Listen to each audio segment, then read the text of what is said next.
Hey there everyone, in today's video I'm going to show you how to work with the if function. The if function basically compares two values, and if one of them matches your set value that you've put in the formula, it will display either one result or the other depending on what's in the set variable cell. So uh, it usually goes like this. Let's say that let's mark this cell up so we can know. We're gonna border it. This is our self-interest. Here we want the if function to take it as a value. This will be our changing cell. And here will be the results. Like this. So here we type in equals if brackets. So here's our logical test. Here you have to put in the circumstances that need to be valid for C6.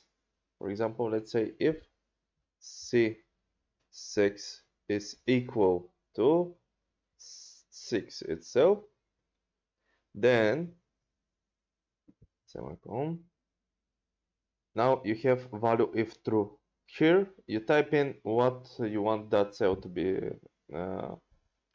this cell E6 to be displayed if it's true. So for example, you can just type in true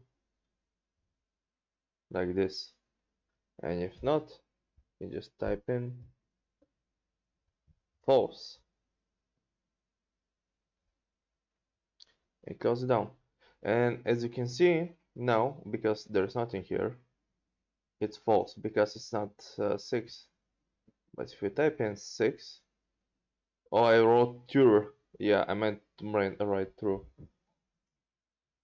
It will appear as true, but it doesn't necessarily mean that it has to be text. It can be also formulas like, for example, if it's 6, then let it be b c6 multiplied by 6. If not, divide c6 by 1. And there we go.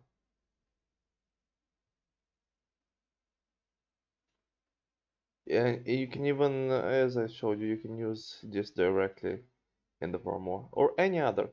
And that's pretty much it. Hope this helped you. If it did, leave a like and subscribe, and see you next time. Have a good one.